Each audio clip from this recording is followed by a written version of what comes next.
નમસ્તે મિત્રો, હું doctor Krunal Kundadiya, consultant urologist and એન્ડોલોજિસ્ટ.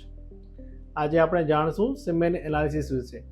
શું મિત્રો તમને ક્યારેય સિમેન એનાલિસિસનો રિપોર્ટ કરવાની એડવાઇસ થઈ છે? જો હા, તો આ વિડીયોમાં તમને ઘણી બધી માહિતી મળશે, જેનાથી તમે આપણે જે સેમ્પલ આપવાની પ્રક્રિયા છે એકદમ સ્મૂથ થાય. મિત્રો, ઘણા બધા કપલને જ્યારે પહેલી વાર આ રિપોર્ટ કરવાનો થતો હોય છે ત્યારે ખૂબ જ સ્ટ્રેસમાં હોય છે, કારણ કે એમને પૂરતું નોલેજ હોતું નથી. તો આપણે આજે જાણશું કે સિમેન એનાલિસિસ જ્યારે કરવાનો હોય ત્યારે આપણે શરૂઆતમાં શું ધ્યાન રાખવાનું છે, આપતી વખતે શું ધ્યાન રાખવાનું છે, અને આપ્યા પછી જ્યારે રિઝલ્ટ આવે ત્યારે શું ધ્યાન રાખવાનું છે. તો સૌથી પહેલાં આપણે જાણશું, જ્યારે સિમેન એનાલિસિસની એડવાઇસ થઈ છે અને આપણે આપવાનું છે સેમ્પલ, તો એના એક વીક પહેલાં આપણે શું તૈયારી કરીએ. તો મોટે ભાગે એનાલિસિસમાં આપણે 2 થી 7 દિવસનું એબ્સ્ટિનન્સ, એટલે કે વીર્ય આપણે નીકળવું ના હોય નેચરલી, ત્યારે સેમ્પલ આપવું જોઈએ. એવું શા માટે? જો આપણે માની લો કે આગલી રાતે જ વીર્ય નીકળવું હોય ને પછી બીજે દિવસે સવારે સેમ્પલ આપીએ તો એમાં આપણને કાઉન્ટ ઓછો મળે, અને આપણે એવું વિચારીએ કે ચલો આપણે 10 દિવસ માટે સેક્સ નથી કરતા અને પછી સેમ્પલ આપીએ, તો 10 દિવસ આપણા બોડીમાં વીર્ય અંદર પડ્યું રહે અને એને હિસાબે મોટિલિટી ઘટે. એટલે WHOની ગાઈડલાઇન પ્રમાણે 3 દિવસ આઈડિયલ છે અને 2 થી 7 દિવસ સુધી તમે એબ્સ્ટિનન્સ રાખી અને સેમ્પલ આપી શકો. બીજું શું ધ્યાન રાખવાનું? તો થોડા લાઇફસ્ટાઇલ મોડિફિકેશન આપણે કરી નાખવા જોઈએ.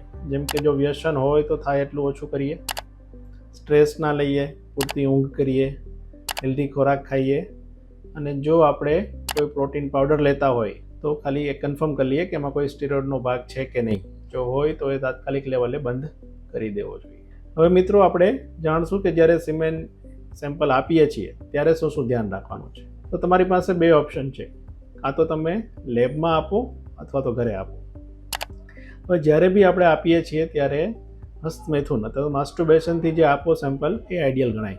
એમાં આપણે લુબ્રિકેશન અથવા તો કોન્ડોમ એ યુઝ કરવાનો થતો નથી. સેમ્પલ આપતી વખતે આપણે સ્ટરાઇલ કન્ટેનર જ યુઝ કરવાનું છે. હવે આપણે જ્યારે સેમ્પલ આપીએ છીએ અને વીર્ય નીકળે છે તો વીર્યનો શરૂઆતનો પાર્ટ, જે ફર્સ્ટ ડ્રોપ કહેવાય, ખૂબ જ જરૂરી છે, કારણ કે એમાં જ મેક્સિમમ કોન્સન્ટ્રેશનમાં આપણને જે આપણા સ્પમ્સ હોય, કણ હોય, એ મળતા હોઈએ છે.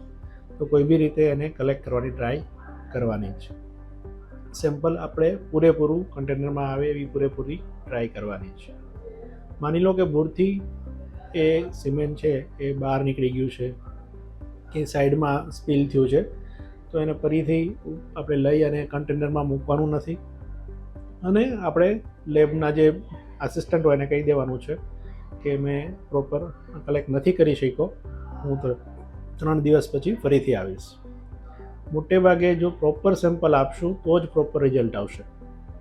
અને આપણે માની લો કે ઘરે સેમ્પલ કલેક્ટ કરીએ છીએ, તો આપણે સેમ્પલ જેવું કલેક્ટ થઈ જાય એ ભેગું એ ટાઈમ નોટ કરી લેવાનો છે, અને આ સેમ્પલને આપણે લઈ અને બોડી પાર્ટની નજીક, આપણું જે બોડીનું ટેમ્પરેચર હોય એની નજીક રાખવાનું છે, અને વિધિન 60 મિનિટમાં આપણે એ સેમ્પલ લેબોરેટરીમાં પહોંચાડી દેવાનું છે.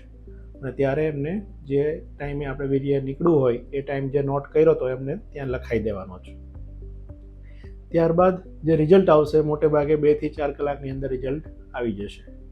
તો મિત્રો, એક રિઝલ્ટ કે એક રિપોર્ટ આવે છે એ ક્યારેય માન્ય અથવા તો વેલિડ ગણાતો નથી, કારણ કે વીર્યનો રિપોર્ટ ઘણીવાર ખૂબ જ ફ્લક્ચ્યુએટ કરતો હોય છે. એટલે 2 દિવસના રિપોર્ટના અમે અંતરે એક રિપોર્ટ કરાવીએ તો એ બેમાં ઘણીવાર ખૂબ જ ડિફરન્સ હોય છે. એટલે એક રિપોર્ટ જોઈ અને રાજી અથવા તો દુઃખી થવાનું નથી.